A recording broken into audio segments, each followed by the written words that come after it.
Eu acertei mais de 89% na prova de perito criminal da Polícia Científica de Santa Catarina e mesmo assim fui reprovado. É isso que você vai ver nesse vídeo, o porquê eu tive esse resultado e porque não foi o suficiente ainda para que eu chegue até a aprovação, e vai aprender como evitar que isso aconteça com você, para que você consiga ficar entre os 10 primeiros, que foi o que faltou para mim. Você vai analisar o meu aprendizado com as minhas experiências e você vai poder aplicar e estudar melhor por aí e também chegar na sua aprovação para perito criminal. Então, primeiramente, aí me apresentar a vocês. Eu sou Guilherme Ortega, sou perito criminal atualmente do estado de São Paulo e também sou professor e mentor aqui no Perícia Foco.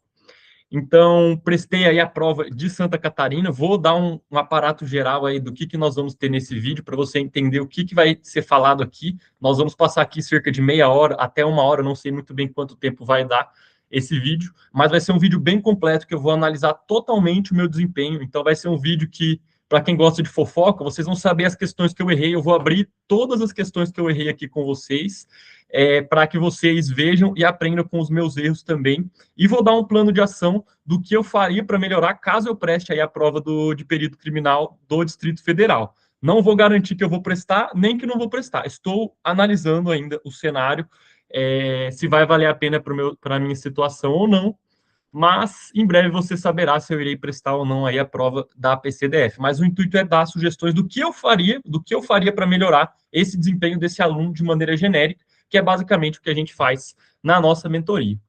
Então, sem mais delongas, vamos lá ao que teremos aí no nosso vídeo de hoje. Então, a primeira parte do vídeo, eu vou falar sobre o desafio público que eu fiz assim que terminou aí a minha academia de polícia. Eu fiz um desafio público de buscar o salário aí de 27 mil de perito de Santa Catarina em 27 dias, que foi o tempo que eu tive para me dedicar inteiramente aí a essa prova de Santa Catarina. Depois, eu vou mostrar os pontos principais aí do edital de perito criminal de Santa Catarina. Então, vou abrir o edital, ver quanto que tinha que fazer em cada etapa, mostrar as matérias que foram cobradas, para que você entenda certinho tudo o que aconteceu nesse certame.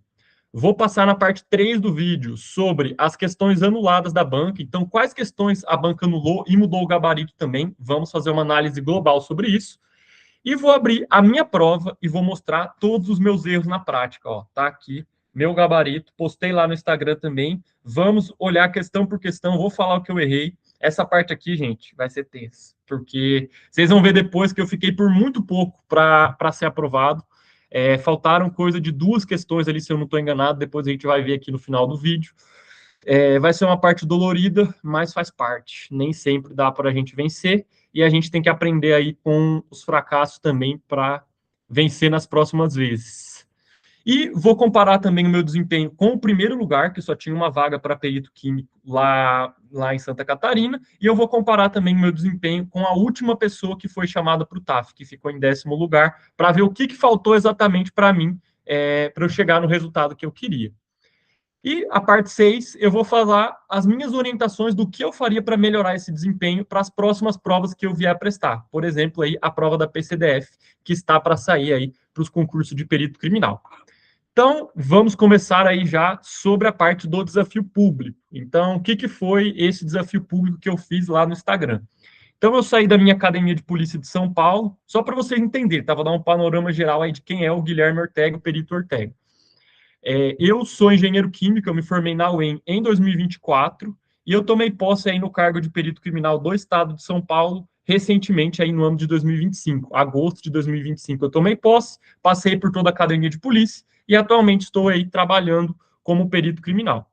E prestei aí essa prova de Santa Catarina. Assim que eu saí da Cadepol de São Paulo, eu fiz a prova do IGP Rio Grande do Sul e aí decidi que eu iria me preparar, dar o máximo aí que eu pudesse para ser aprovado também em Santa Catarina. E aí eu fiz um desafio público lá no meu Instagram, né? O post foi até plano 27K em 27 dias, porque o salário de perito criminal de Santa Catarina é 27 mil e eu tinha 27 dias de preparação. E aí eu mostrei minha rotina, fiz lives semanais com vocês, aí mostrando os meus estudos, o que eu estava fazendo, fiz vários conteúdos aí também, para que vocês pudessem aprender ao máximo dessa jornada. E hoje eu estou aqui, por mais que o resultado não foi o esperado, para trazer o aprendizado de vocês para que ele seja completo e que vocês possam também aprender com a minha experiência para que vocês cheguem na aprovação aí mais rápido de vocês.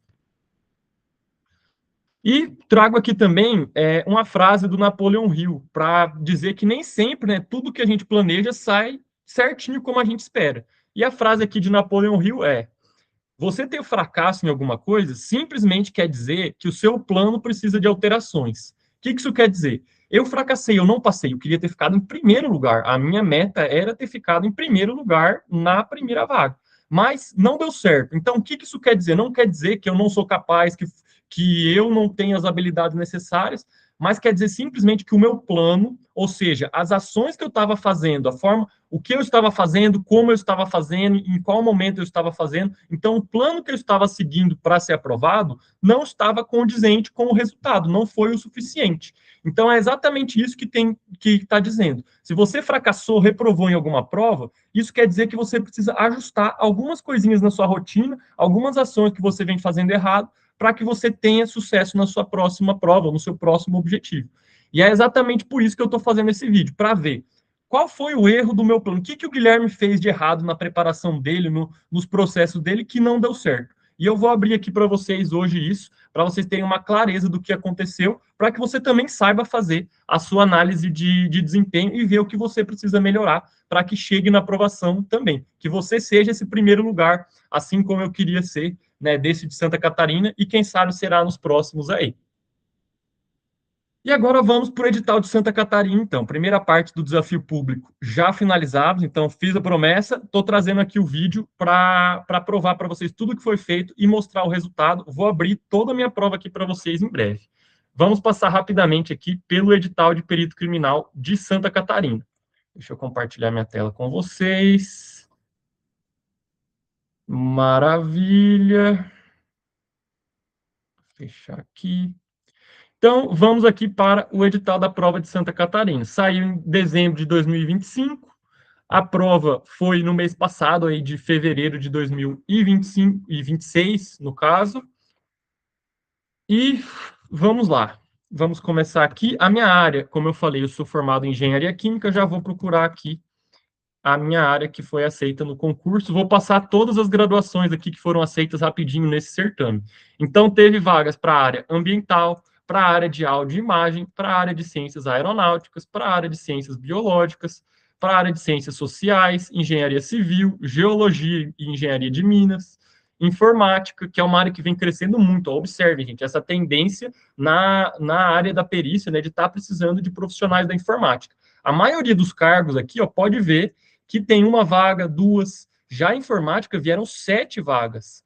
A outra aqui que também está com uma demanda boa, parte ambiental. E aqui a parte da informática, tá, pessoal? Se vocês observarem os últimos editais de perito, é uma tendência que tenha maior demanda por informática, porque hoje em dia todo crime tem um vestígio informático. A nossa vida basicamente está nesses dispositivos aqui. Então, tem uma demanda muito grande de perito da informática aí para as instituições.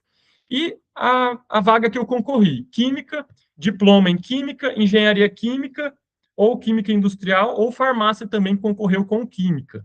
Então, aqui era uma vaga e 10 iriam para o TAF. Aqui, vagas e passam para o TAF, vagas PCD. Não teve vagas PCD para a parte para a área de química ou engenharia química. Então, aqui, a minha meta do desafio era ficar em primeiro, e se você ficar até entre os 10, você ainda vai para as próximas fases e pode ser chamado no cadastro reserva. Então, a minha meta, eu mirei sempre no primeiro lugar aí para ficar na vaga, mas ficasse entre os 10 aqui, estaria ótimo, porque a chance de chamar isso aqui durante o prazo de vigência aí do concurso é muito alta, tá? Quem passou aí entre os 10 e vai fazer o TAF, valorize cada etapa para que você chegue e consiga, né, assumir e tomar posse como perito de Santa Catarina.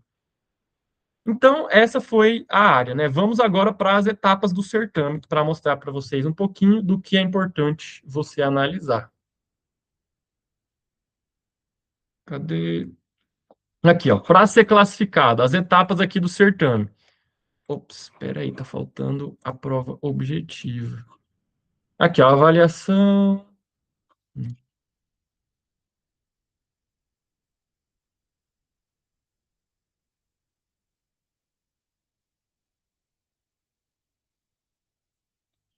Deixa eu subir aqui um pouco.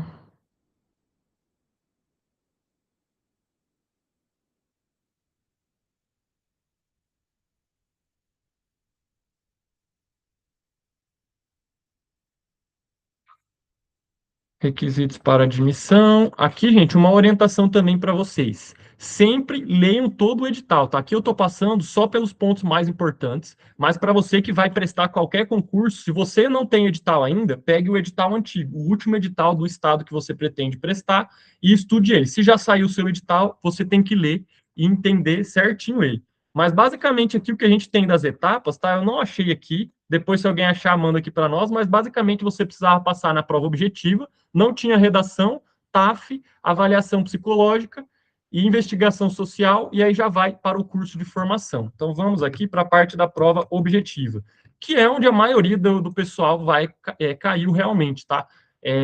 Você viu ali, para ir para as próximas fases, você tinha que ficar entre os 10 primeiros de um concurso extremamente concorrido, que paga 27 mil reais de salário. Então, isso foi uma prova bem concorrida, e aqui que foi feito, né, o maior filtro de pessoas reprovadas foi aqui na prova objetiva. Então, aqui ele dá a data, né, a abertura dos portões. Vamos aqui ao que nos interessa. Conhecimentos. O que caiu na prova de perito criminal de Santa Catarina? Então, aqui nós temos o número de questões por matéria e o valor. Aqui, então, o que caiu? Português, inglês, matemática e raciocínio lógico, direito penal e processual penal, direito constitucional e administrativo, criminalística e medicina legal. E a parte dos conhecimentos específicos da área. Minha área, química, engenharia química e farmácia. Então, o que caiu? Química e farmácia, principalmente, aí a parte de farmacologia e toxicologia também foi cobrado. E como que ficou aqui, gente, os pesos, então? Aqui tem o número de questões e o peso. As matérias gerais, que são essas aqui, português, inglês, matemática, vale 0,1 cada questão, certo? E a parte específica vale 0,15. Então, a parte específica tem um peso maior do que a parte geral aqui no nosso desempenho. E a prova inteira vale 10 pontos e são 80 questões para serem respondidas aí. Aqui, ó, nesse edital, ele até traz previsto: o candidato deverá obter um mínimo de 50% de conhecimentos gerais e um mínimo de 50% de conhecimentos específicos. Na prática, aqui, né, para a minha área de engenharia química, se você não fizesse isso aqui, você nem chegava perto, tinha que fazer muito mais do que isso. Né? A nota de corte foi maior do que 90% para você conseguir ir para o TAF. Então, alguns concursos isso aqui é válido, tá? Em São Paulo, por exemplo, quem passou do mínimo, que foi o concurso que eu fui aprovado e estou hoje trabalhando, você tinha, quem passasse dessa cláusula aqui já foi aprovado, porque foi uma prova bem mais difícil, foi uma abordagem bem diferente dessa prova de Santa Catarina. E agora vamos ver os conteúdo programático, né? O que foi cobrado em cada uma das matérias. Vamos colocar aqui em inglês.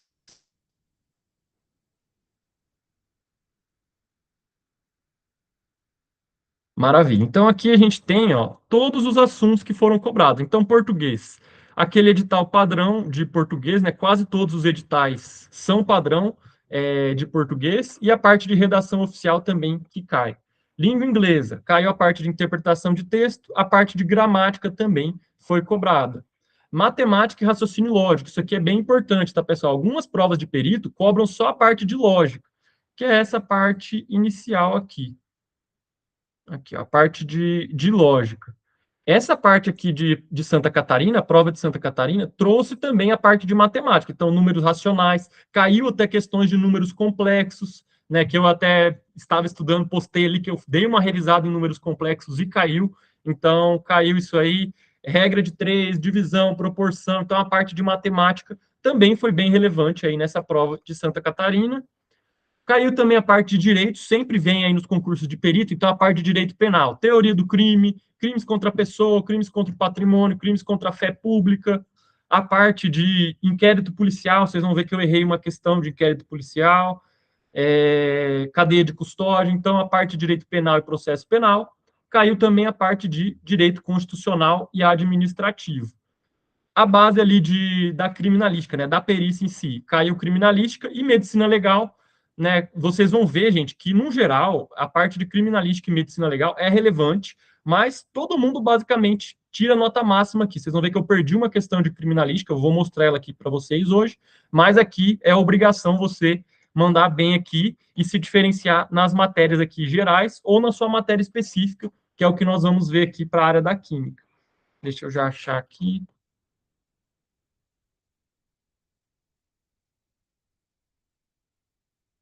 Beleza, conhecimentos gerais já passamos ali. Vamos agora para a parte específica. O que foi cobrado específico para o perito químico, engenheiro químico ou farmacêutico?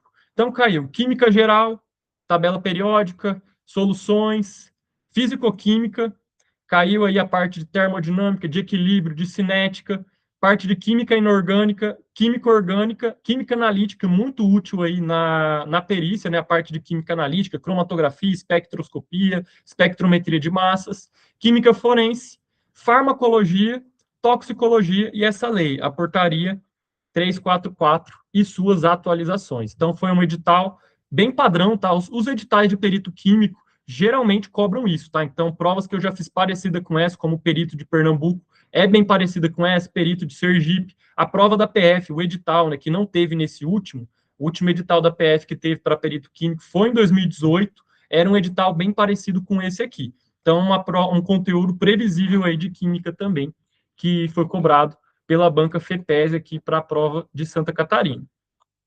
Então, do edital, gente, era isso. Passamos aqui pelo ponto do edital.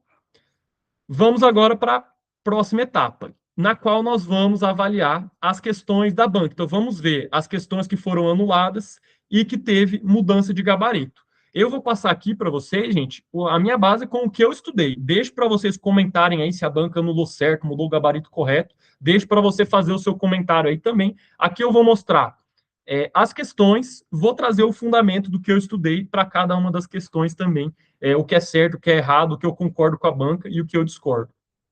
Então, vamos lá para a parte aqui das anulações. Vou pegar o próprio documento da banca FEPES.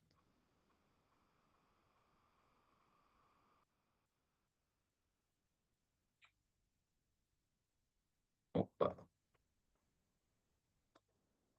Maravilha. Aqui trouxe a prova da PCI para a gente ir olhando tópico por tópico e as anulações de trocas de gabarito. Vamos já começar por aqui. Então, ó, aqui no final, gente, todos esses documentos que eu trouxe aqui, tanto o edital, quanto a prova, quanto o resultado, você encontra no site da Banca FEPES. Aqui eu já trouxe baixado para agilizar aqui para nós no vídeo. Então, aqui vamos pegar, no final, tá todos os recursos compilados. Então, a primeira questão anulada foi a questão número 1. Vamos pegar aqui a questão número 1, foi anulada, e o motivo, a banca trouxe até o motivo. Erro material de impressão. Então, a questão 1, por que ela foi anulada? Vamos abrir ela aqui. Questão 1, de acordo com o texto, a inteligência artificial. Aqui o erro da 1, ó. Porque ao não ter integração com outros humanos, interagindo apenas com a máquina, o usuário acaba se isolando e perdendo sua capacidade de supervisão e criticidade. Não tem nada de errado aqui, né? Vamos ler inteira a questão. De acordo com o texto 1, a IA influencia o exercício do pensamento crítico, não por sua existência quanto tecnologia, mas principalmente porque essa daqui, tá ok, introduz erros frequentes e imprevisíveis, exigindo que o usuário abandone critérios racionais.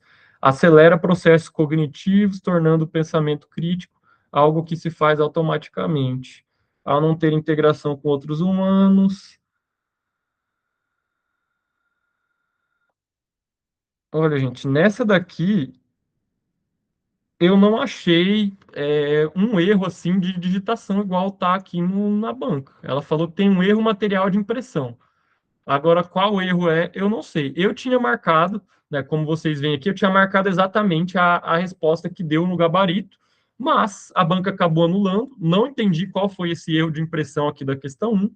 Enfim, alguém provavelmente deve ter escrito um recurso muito persuasivo, que eu não consegui enxergar. Se alguém enxergar o erro dessa questão 1, pode colocar aqui também para nós, mas eu não enxerguei por que essa questão foi devidamente anulada aí. Próxima questão anulada, questão 4. Problema de conflito normativo. Foi a questão da redação oficial. Então, vamos pegar aqui a questão número 4.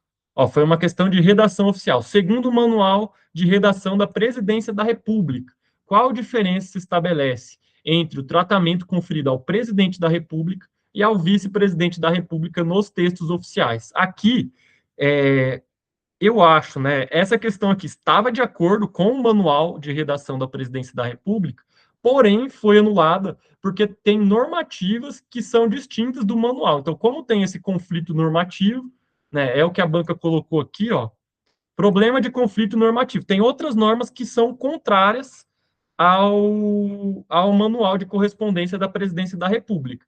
Então, por isso, essa questão foi anulada. E aqui, ó, o que fala a questão que era correta, que foi anulada, porque tem outras normas concorrentes sobre esse tema. O presidente da República deve ser tratado no vocativo, como excelentíssimo senhor presidente da República, enquanto o vice-presidente recebe no vocativo o tratamento senhor vice-presidente da República, embora ambos sejam tratados no corpo do texto por Vossa Excelência. Isso aqui você pode verificar lá no manual de redação da Presidência da República, está exatamente assim lá. Essa era a resposta correta mesmo, mas foi anulada por conta do conflito normativo. Se alguém souber qual norma vai contra, né, o manual de redação da Presidência da República, mande aqui nos comentários para nós também, que vai enriquecer muito o aprendizado de todo mundo aqui do vídeo. Vamos para a próxima questão aqui, que tivemos troca de gabarito. Questão 4. Questão 12 foi anulada para todo mundo. Vamos verificar o que aconteceu aqui na questão de número 12.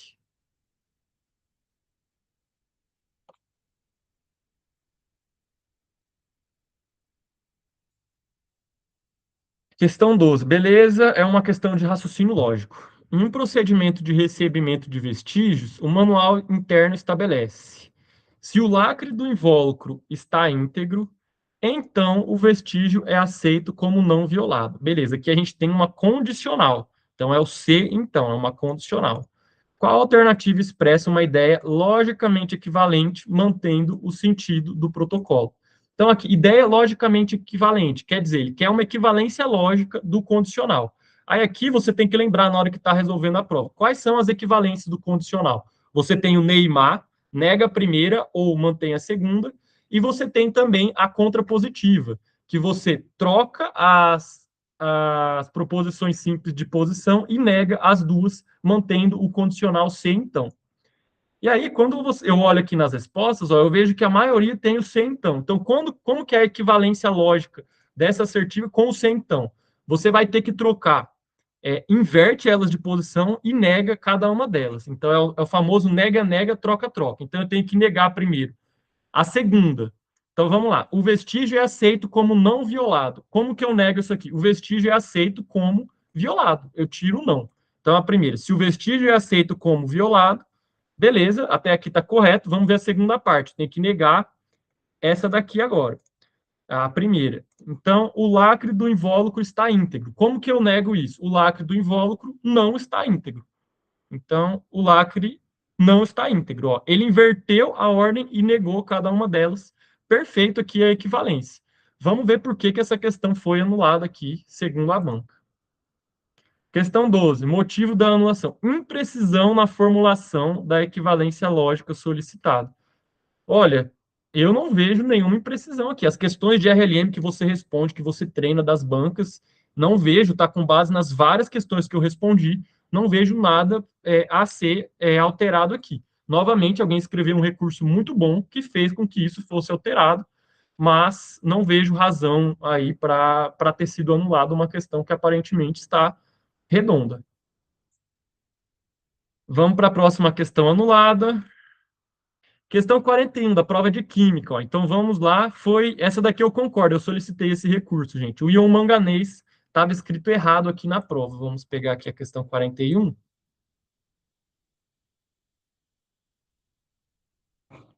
Questão 41. Ó. Por que foi anulada? Tinha reação química, ó, e esse 2 aqui que está subscrito, ou seja, está embaixo ali como subíndice, ele deveria estar sobrescrito ali, 2 mais em cima. Então é Mn 2 mais, não 2 átomos de Mn de carga mais 1. Então, por conta disso, por gerar essa dupla interpretação, a banca acabou acatando o recurso e essa questão 41 foi anulada, como a gente pode ver aqui. Foi anulada por conta da inadequação da representação gráfica. Vamos ver mais alguma que foi anulada para a área de química. Teve uma que mudou o gabarito, né? Essa última aqui que a gente vai mencionar foi a que mudou o gabarito. Aqui, a questão 51 alterou o gabarito, era uma questão de ácido base de Bronsted. Vamos abrir ela aqui, ó, mudou o gabarito para a letra C. Qual questão que é minha? Deixa eu voltar. Questão 51. 51. Questão 51. Considere a reação, aí ele dá uma reação aqui, a amônia com a água, formando íon amônio e íon hidroxila. Assinale a correta. Aí ele tinha dado inicialmente a E como correta, mas está errado. Ó. O que, que a gente tem que analisar com base no conceito de ácido base de Bronsted? A amônia, nessa reação, ela está recebendo próton. Quem recebe próton é base de Bronsted-Lowry. Ela recebe o próton da água e vira o íon amônio. Então, ela é uma base de Bronsted. Aqui a gente já vê que é a amônia. E o NH4, você tem que olhar do outro lado. Ó. Ele é um ácido porque ele vai doar o próton. Esse NH4+, o H+, ele vai doar para o OH- e vai formar a água. Então, o NH4, ele não é uma base conjugada, ele é o ácido conjugado da base, que é a amônia. Então, por isso que essa questão foi trocada o gabarito aqui. Basicamente, todo mundo que estava competindo aí, né, deve ter acertado e deve ter ganhado esse ponto aí também, porque era uma questão extremamente simples aí que a banca deve ter trocado o gabarito sem querer ali na hora de liberar. De anulações e trocas de gabarito, então, da parte de química, né, de perito químico ou farmacêutico, foi isso. Então, vamos para a nossa próxima etapa aqui do nosso vídeo de hoje.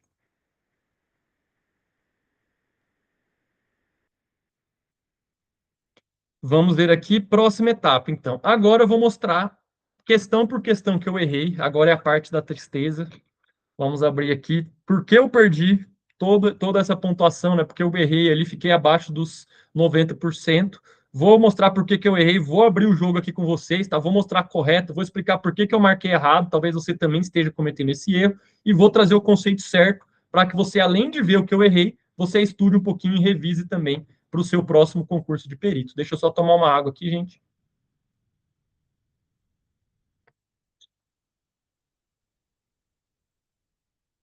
Vamos lá.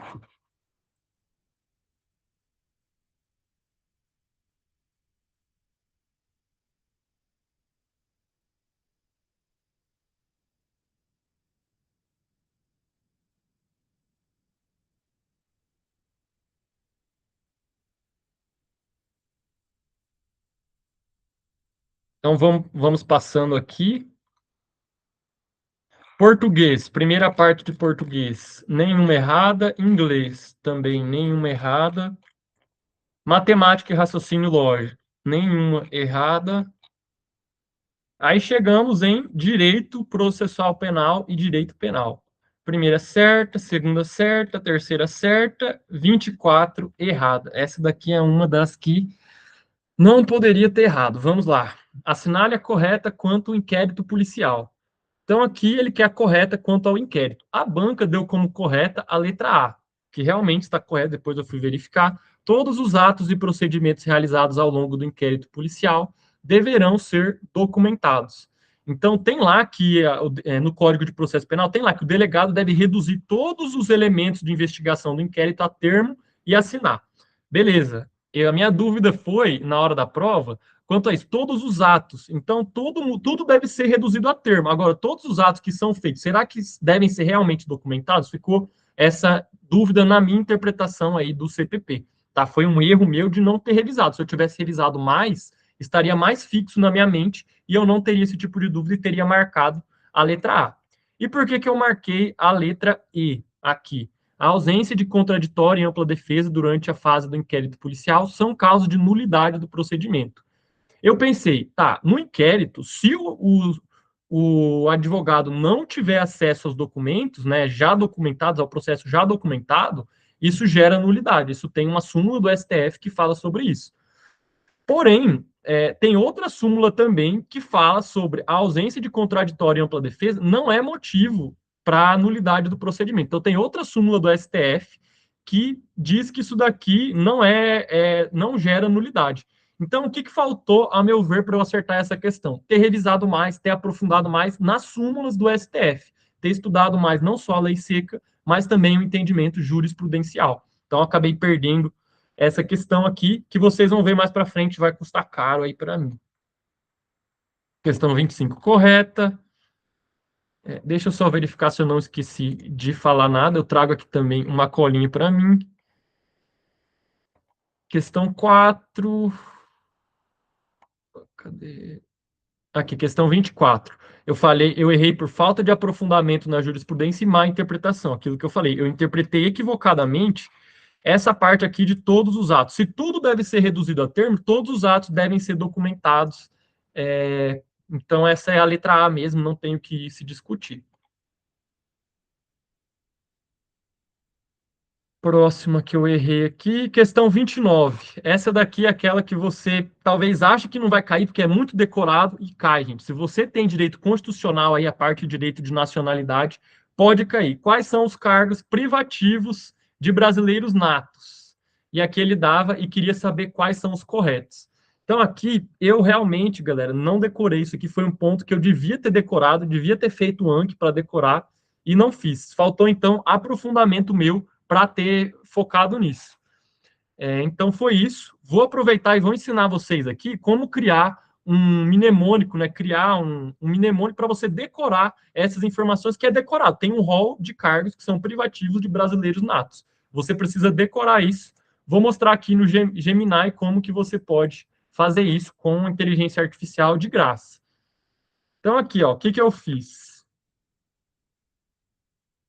Eu trouxe aqui quais são os cargos brasileiros exclusivos de brasileiros natos. Aqui é sempre bom você verificar as informações. Então, abra ali a Constituição Federal e verifique se o Gemini fez correto. Aí ele trouxe aqui os cargos privativos: presidente e vice-presidente da República, presidente da Câmara, do Senado, do STF, membros de carreira diplomática, oficiais de Forças Armadas, ministro de Estado da Defesa. Aqui ó, é importante, ó, é o único cargo de ministro de Estado que exige a nacionalidade nata. É o ministro do Estado da Defesa, não é o da Fazenda. Olha a pegadinha da banca aqui, ó.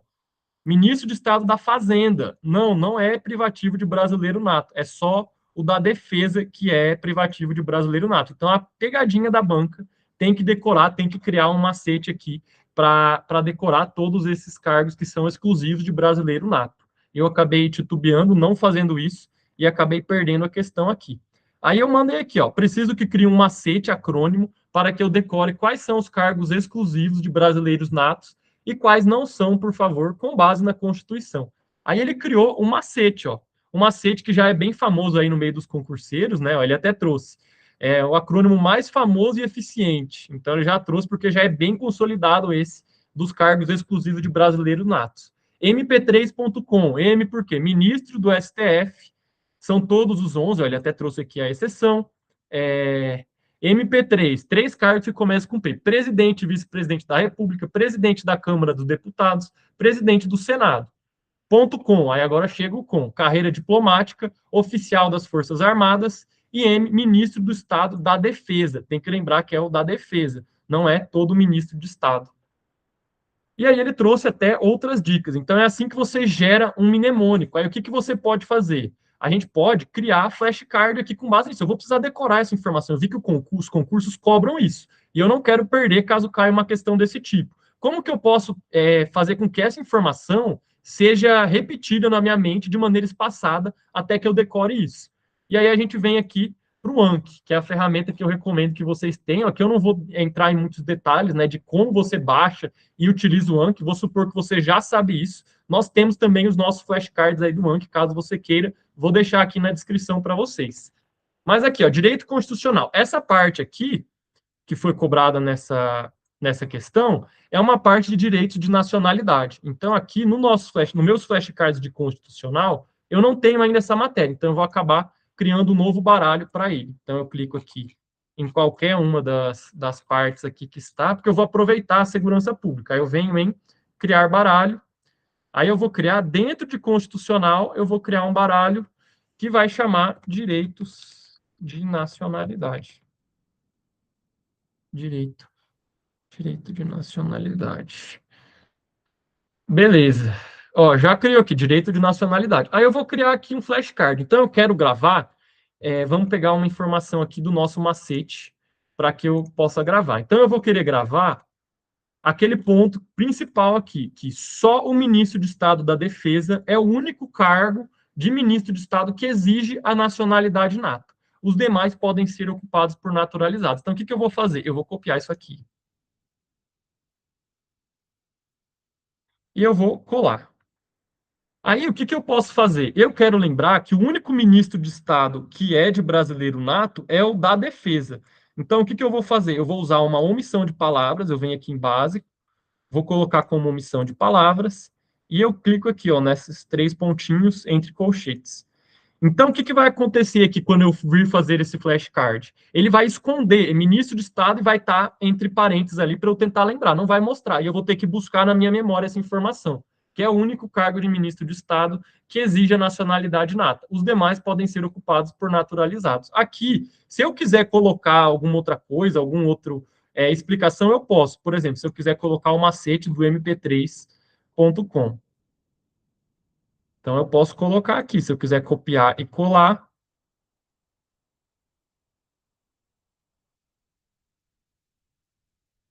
Deixa eu pegar aqui.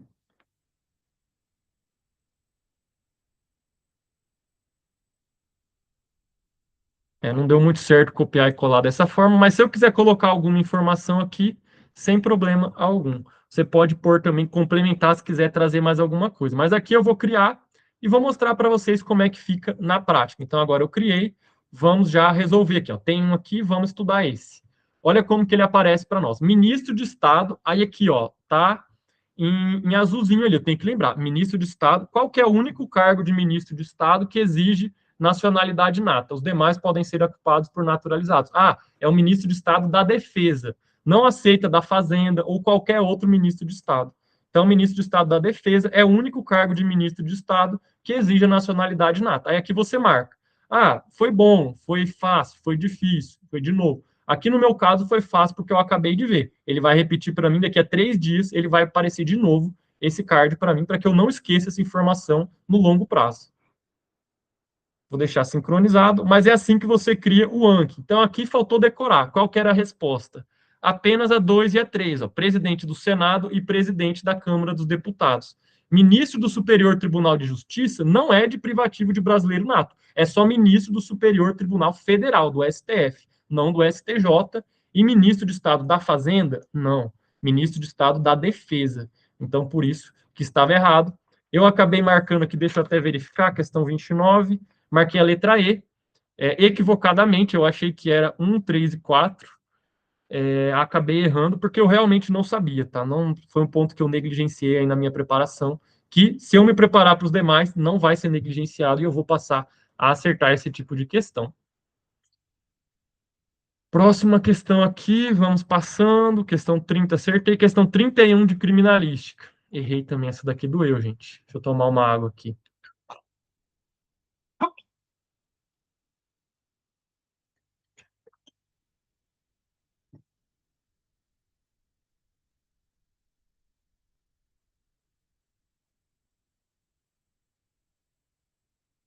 Beleza, questão 31 de criminalística. Assinale a alternativa correta acerca da balística. Então, aqui, qual que era a resposta correta? A pólvora de queima lenta mantém a aceleração do projétil por mais tempo, sendo mais bem aproveitada em armas de cano longo. Qual foi o meu erro? Por que, que eu não marquei essa? Eu nunca tinha escutado falar de pólvora de queima lenta, tá? Eu nunca tinha tido esse contato e ficou essa dúvida, porque você nunca ouviu falar, você tem certeza que essa é a correta? E aí, como, a meu ver, faltou revisão para fixar mais esses pontos de balística, você começa a titubear em alguns conceitos. Então, por que, que eu marquei a letra C aqui? Nas armas de fogo de alma raiada, o calibre real é a medida direta na boca do cano. E aqui, qual que foi o erro dessa questão? O calibre real, ele é a medida entre cheios, não é necessariamente direta da boca do cano. Vai dar uma diferença muito pequena. Se você pegar na prática, a medida do calibre real da boca do cano é quase igual à do calibre real que é entre cheios. Mas aqui ele estava cobrando a teoria exata. Então, por isso que a letra C está errada. E aqui eu tinha que ter visto esse conceito de pólvora de queima lenta. Então, eu tinha que ter aprofundado um pouco mais em balística, tá? Dado uma estudada a mais para realmente ter acertado essa questão. Então, foi isso que faltou aí para mim na questão número 31. Deixa eu pegar aqui. Ó, questão 31. Faltou aprofundamento para saber o que é pólvora de queima lenta. Falta de revisão. Aqui, ó, como eu não sabia dessa pólvora de queima lenta, eu comecei a titubear de outros conceitos que já eram fixos. Então, eu já sabia. Isso de calibre real, que é a distância entre cheios, eu já sabia. Mas por que que eu titubeei? Porque eu estava na dúvida da outra, e aí, como eu não estava bem fixo essa parte de calibre real, que tem que estar ali a distância entre cheios na minha mente, eu acabei titubeando e marcando errado.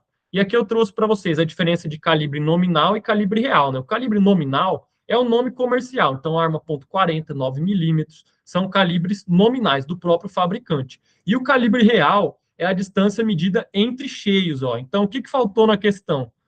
Tem que ter, que está escrito que é a medida entre cheios, porque tem a parte ali da arma que não conta, né? A parte dos vazios ali também. Então, é só a medida entre cheios. Como não tinha essa parte dessa medida entre cheios, a questão se tornou errada. Tá? Então, por isso que a letra C está errada e a letra B é a correta. Então, aqui da parte geral, vamos passar o resto aqui. Aí a gente vem para a medicina legal, depois de criminalística, estava bem tranquilo. Então, da parte geral, foram 3 erros. Um erro de criminalística, balística, um erro de direito constitucional, a parte ali de direito de nacionalidade, e um erro de inquérito policial. 3 erros aí.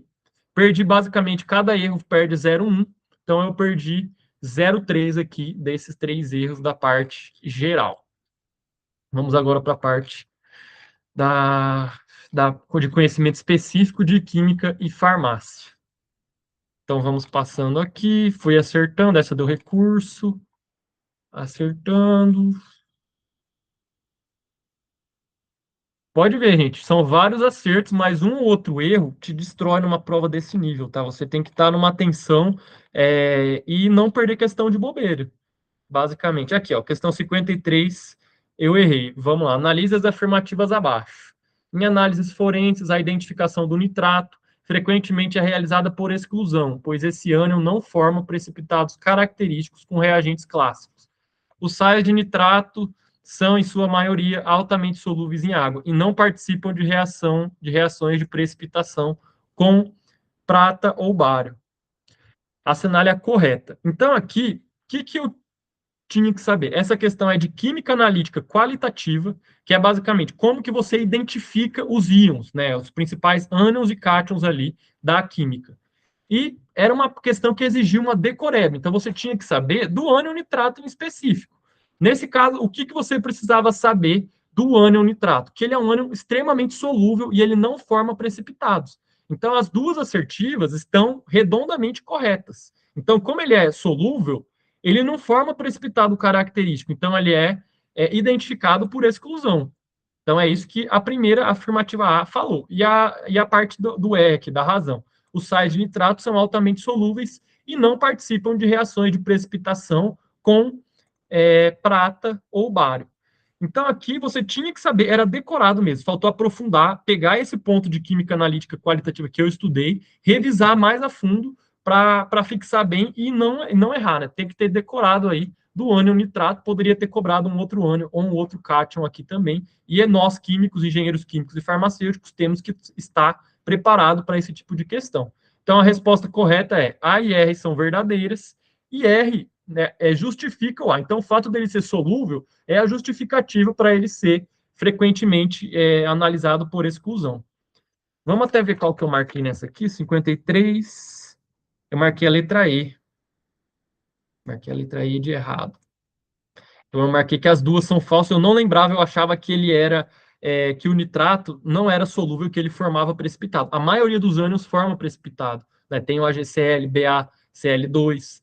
Então, eles formam precipitados, então por isso eu acabei equivocado, porque eu não tinha o conhecimento sólido fixado dessa matéria. Por isso que eu acabei me equivocando aqui e perdendo a questão.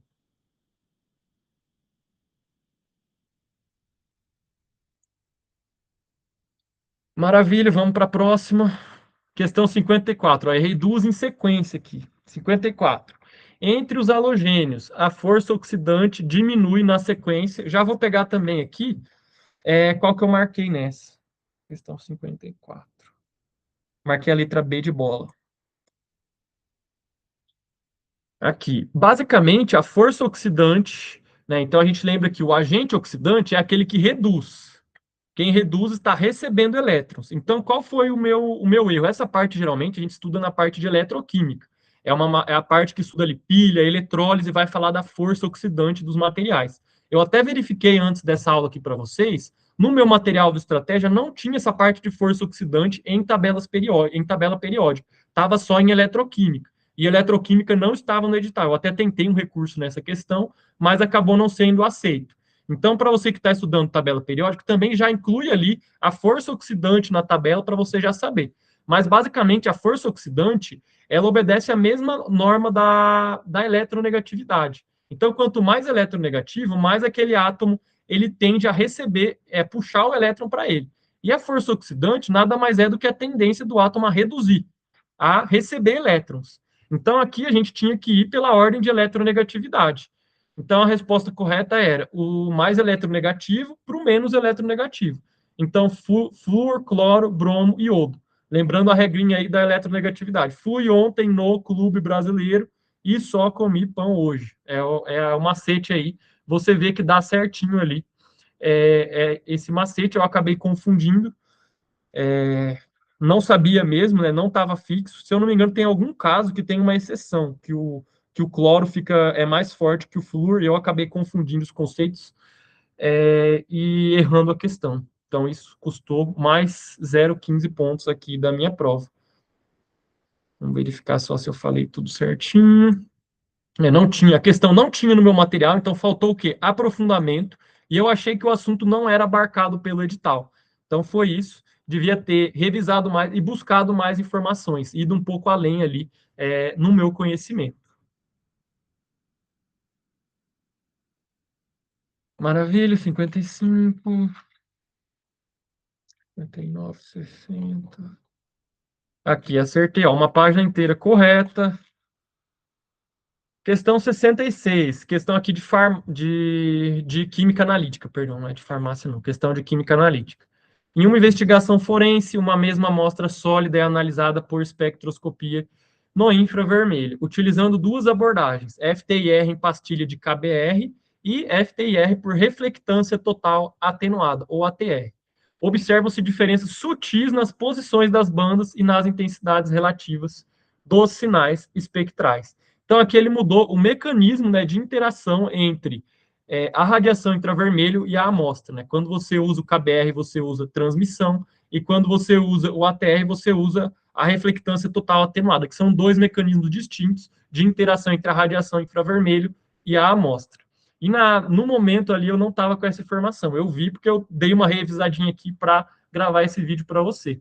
Eu marquei a letra C, porque eu lembrava que o ATR ele era extremamente eficiente. Então eu achava que ele tinha uma resolução maior, mas eu não tinha uma base, né, uma comprovação para marcar a letra C. Foi mesmo ali no arredondava, uma estimativa ali, imaginava que o ATR podia ser mais de melhor resolução do que a técnica da pastilha do KBR. Mas, na verdade, a resposta não era essa.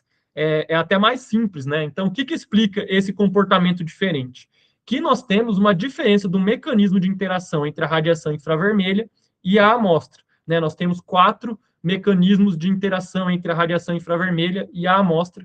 Trouxe aqui para vocês também para complementar o nosso estudo aqui. Então, aqui, cadê? Aqui, ó, os 4 mecanismos de interação da radiação infravermelha. Primeiro é a transmissão, que é o caso da pastilha do KBr. Depois nós temos a reflexão especular, a reflexão difusa e a reflexão total atenuada, que foi a outra cobrada pela questão. Então, o que você tinha que saber?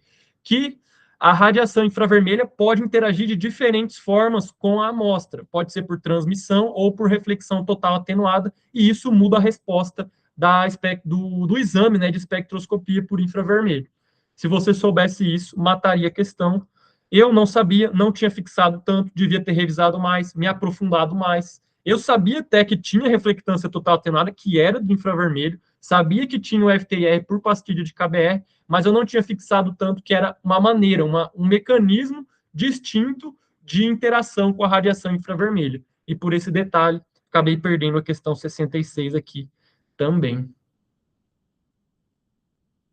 67 acertei. 68. Errei também aqui, ó. Em um cromatograma gasoso, dois picos apresentam tempos de retenção muito próximos, dificultando a identificação individual dos analitos. Uma forma eficaz de melhorar essa separação é... Aí eu marquei aqui a letra A e a resposta era a letra C.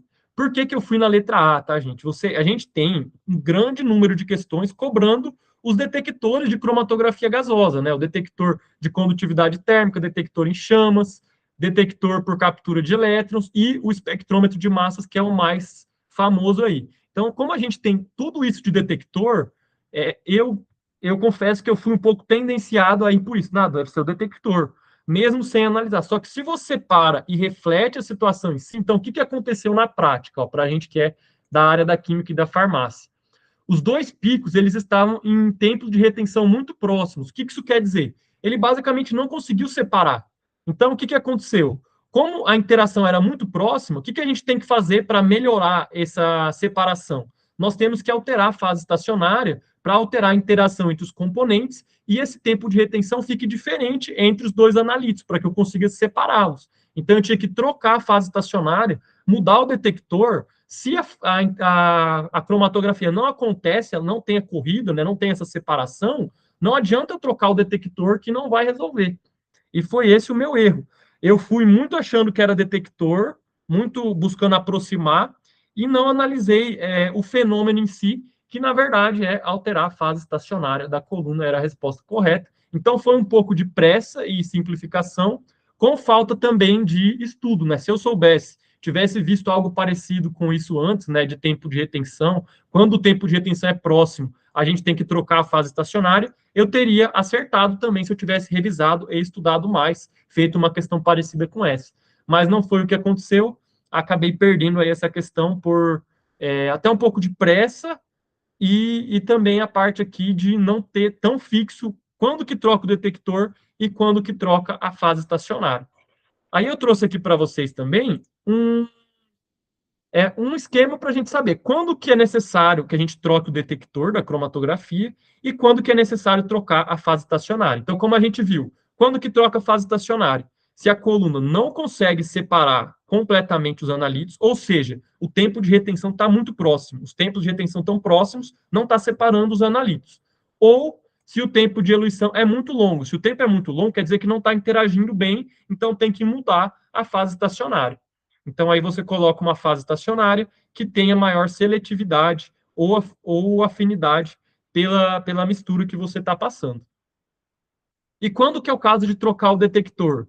Aqui, gente, o detector depende do que para você trocar ele? O perfil da substância e o objetivo do exame.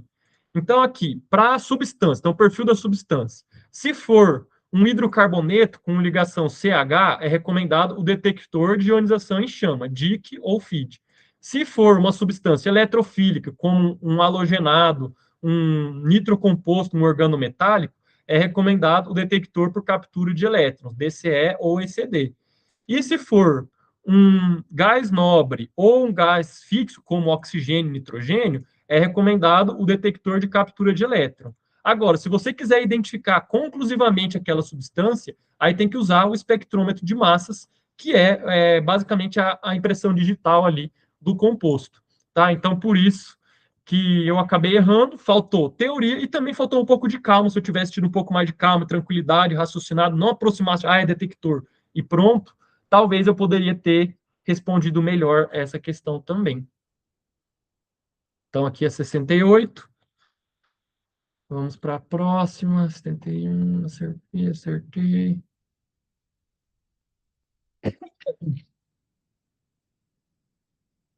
Questão 79, de farmácia. Então, aqui é a única questão de farmácia que eu errei nessa prova aí também, de toxicologia. No contexto de toxicologia, diferentes matrizes biológicas apresentam potencialidades e limitações específicas quanto à interpretação da exposição a substâncias químicas. A urina é amplamente empregada em análises toxicológicas devido à facilidade de coleta e à elevada concentração de metabólitos. Porém, sua utilização impõe restrições importantes à reconstrução do evento toxicológico. Nesse sentido, a principal limitação da urina como matriz biológica em investigações está associada. Aqui, gente, eu acabei perdendo. Então, o que, que eu marquei nessa?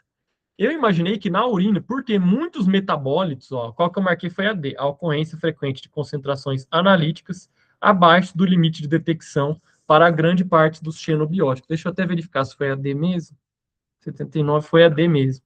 O que, que eu imaginei? Na urina, como tem muitos metabólitos, todas as substâncias estão ali, eu imaginei que teria muitas substâncias. Então, a concentração não era detectada.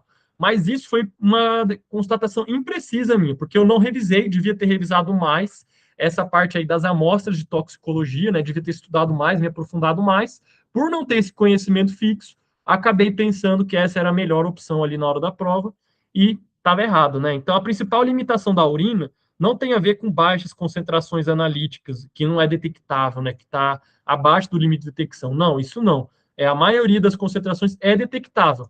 A limitação mesmo da urina é a estabelecer a dose administrada, então, quanto a pessoa tomou daquele agente tóxico e o momento exato que a pessoa tomou. Então, essa é a grande limitação da análise toxicológica pela urina, tá? Então, por isso que eu acabei errando essa questão aqui também. Deixa eu verificar se teve mais algum ponto. Faltou aqui aprofundamento. A urina não permite estabelecer, né, de forma confiável a dose e o momento exato da exposição e dos níveis urinários detectados. E aqui, gente, eu trago, antes da gente ir para a nossa próxima etapa, eu trago o aprendizado principal aqui de analisar todas as questões que eu errei. Então, foram várias questões ali, mas todas você vê que se eu tivesse estudado mais, me dedicado mais, revisado mais, feito mais questões, buscado aprofundar mais na teoria, eu teria acertado. Entende?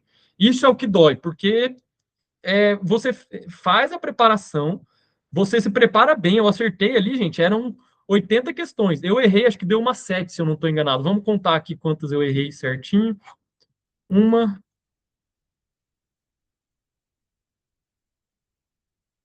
duas, três, quatro, cinco,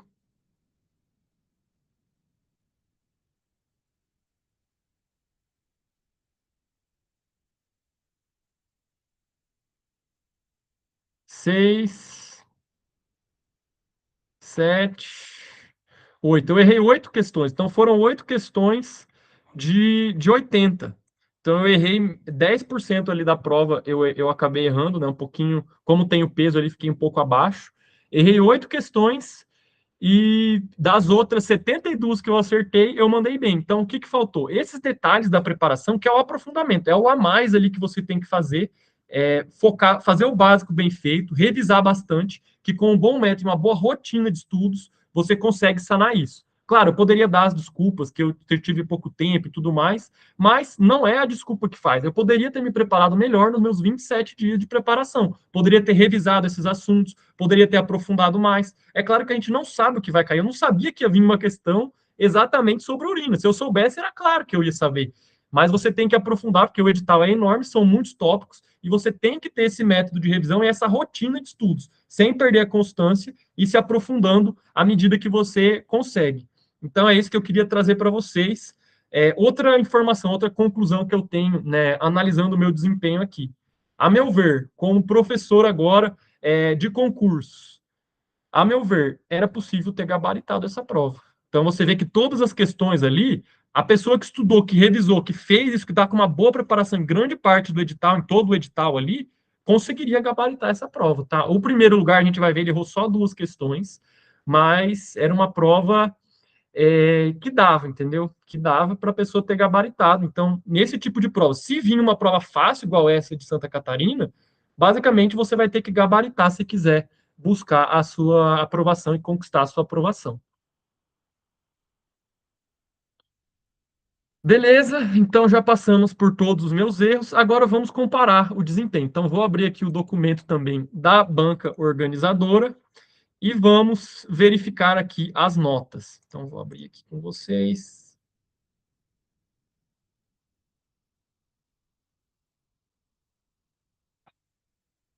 Então, aqui a gente tem o resultado de química. Ó. Então, aqui a gente tem a parte de química, resultado preliminar. Isso aqui, como eu já falei, você encontra no site da Banca FETESE. Procure lá por PCI Santa Catarina, Banca FETESE, vai aparecer lá.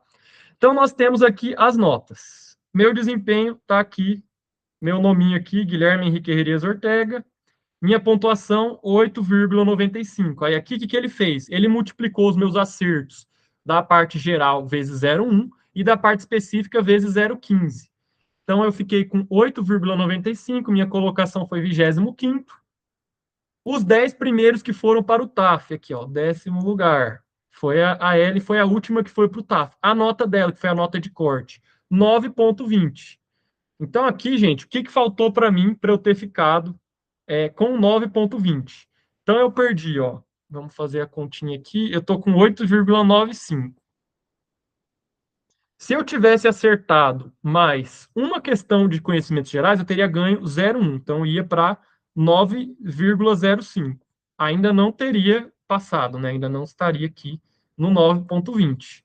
Se eu tivesse acertado duas, 9,05 mais 10, 9,15. Eu teria ficado exatamente aqui junto com o Maicon. Teria ficado empatado com o Maicon, que ficou aqui na primeira posição aqui. Então, eu teria que ter acertado duas gerais a mais e uma da específica ali, ou as três da geral, eu passaria para as águas. Então, foi coisa de 3 questões. Se fosse da geral, seria ainda menos questões para eu ter passado.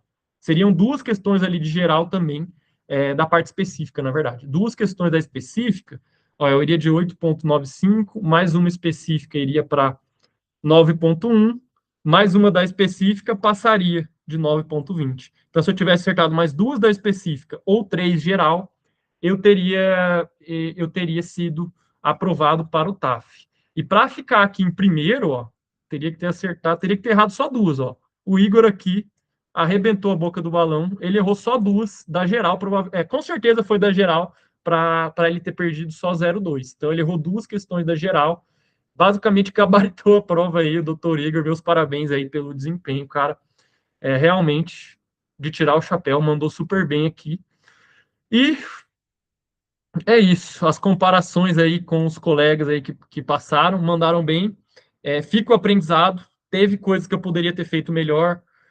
Não adianta ficar se lamentando, é aprender e ir melhor aí no próximo concurso também.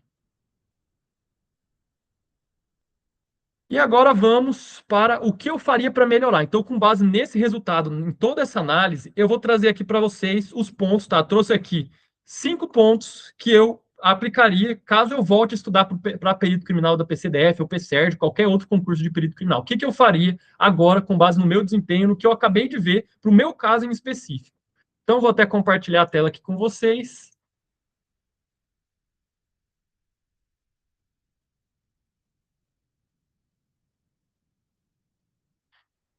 Maravilha, o que eu faria? Primeiro, eu achei que eu fiz muito simulado na reta final. Fiquei fazendo muito simulado e esqueci de voltar nos meus materiais escritos, né? Deveria ter pegado esse tempo que eu estava fazendo simulado e corrigindo e adicionando coisas novas e ter voltado mais na parte teórica dos meus materiais PDF.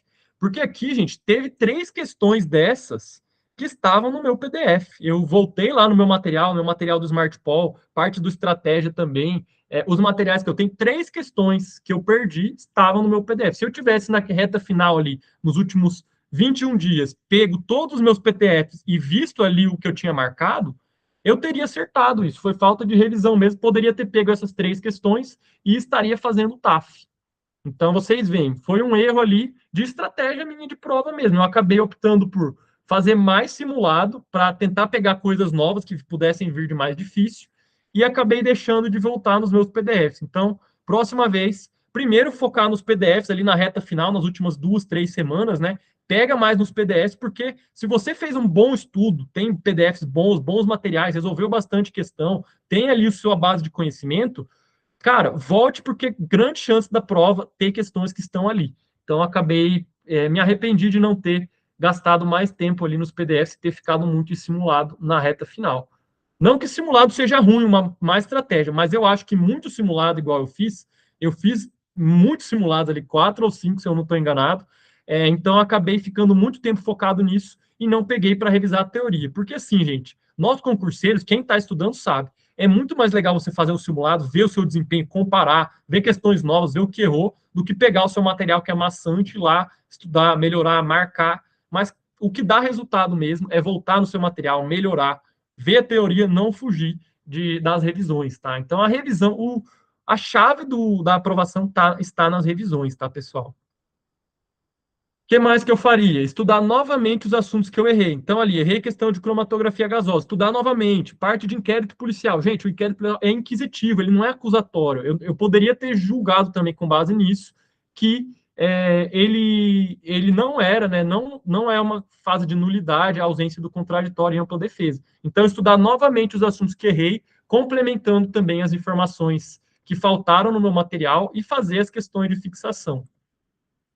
Eu também faria mais revisões teóricas. Então, eu achei que a parte da teoria eu deixei de revisar muito, fiquei muito em simulado e questões e flashcards na reta final. Eu faria mais revisões teóricas.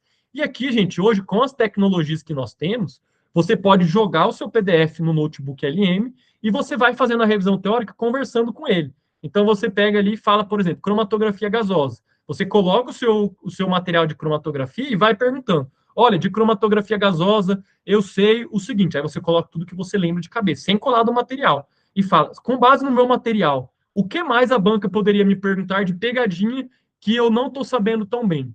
E aí ele vai te falar o que faltou. Você escreve tudo que você lembra de cromatografia e pede para ele ver o seu material e ver o que faltou. Isso vai te ajudar muito, tá? Também a usar a IA, mas se você quiser também ir verificando tópico a tópico, sem problema nenhum. O importante aqui é fazer mais revisões teóricas. Eu sugeri isso de usar a IA porque é bem mais dinâmico você ficar conversando com a IA ali, você ter esse estudo ativo, do que você ficar passando só o seu PDF, lendo tudo ali e vendo o que é relevante ou não. Então, fica mais dinâmico utilizando aqui a IA, mas pode fazer das duas formas. O que mais que eu também faria? Aprofundar com os livros na parte de química. Então, pegaria ali alguns assuntos do livro e eu melhoraria ali os meus materiais em PDF e criaria, durante a minha leitura ali do material de química, como eu já tenho uma boa base, já fiz várias questões de química, eu iria criando mais flashcards. Então, durante eu estou lendo, eu falo, nossa, isso aqui é um detalhe que um examinador poderia cobrar. Eu ia pegar e já ia criar um flashcard, igual eu mostrei para vocês aqui, e ia adicionar aqui no meu material. Então, eu já ia criando os flashcards e adicionando o que não tem no meu PDF, que eu lembrar que não está lá, eu já iria adicionando também. E para a parte de direito, o que mais que eu faria? Usar mais jurisprudência. Gente. Direito, nós temos que focar em lei seca, principalmente, o básico, lei seca e jurisprudência é o a mais que vem caindo também, que pode cair. Como vocês viram ali, se eu soubesse a jurisprudência, que não há nulidade do processo se não houver contraditória e ampla defesa no inquérito, se eu tivesse visto essa jurisprudência que no inquérito não tem essa obrigatoriedade de ter contraditória e ampla defesa, eu teria acertado a questão de direito. Então, eu usaria mais jurisprudência e colocar maior carga horária para essa matéria também. E era isso, pessoal, que eu tinha para trazer no vídeo de hoje. Espero que tenham gostado aí. Deixem um like aí no canal. E se você quer que a gente faça essa análise do seu caso em específico, igual eu acabei de fazer para mim, nós fazemos toda essa análise para os nossos mentorados. Então, eu vou te oferecer uma consultoria gratuita com o meu time. O link vai estar na descrição aqui. Quem sabe você faz ainda a consultoria diretamente comigo. Tem um dia da semana que eu estou pegando para atender os novos alunos aí também. Então, é só preencher o formulário, nosso time vai entrar em contato e será um prazer estar trabalhando contigo aí para chegar na sua aprovação de perito, seu distintivo e a sua arma. Desejo bons estudos, que Deus abençoe. Até a próxima.